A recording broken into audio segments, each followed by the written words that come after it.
Hello mga friends! Nandito na naman tayo for today's video. Gagawa ko ng sari-sari na gulay at ito ginisa ko na yung mga sibuyas, ahos at saka nilalagyan ko ng letstone na ginisa ko rin. Ginisa, giperito pala at pagkatapos nito mekos-mekos lang tayo at lalagyan din natin ng sari-sari na gulay at yan, imikos-mekos natin yan.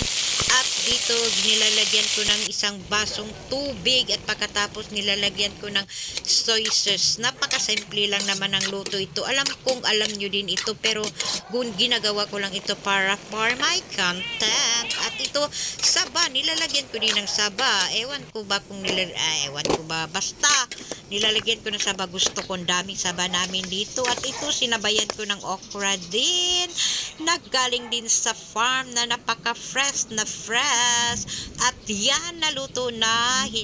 At yan ang aking niluto lahat. At ang kanin namin ay kalimbugas na mais kasi madali lang tayong mabusog nito. At nagumagawa din ako ng sasawan dyan para sa okra. Yun lang. Thank you so much for watching and follow for more. Bye-bye!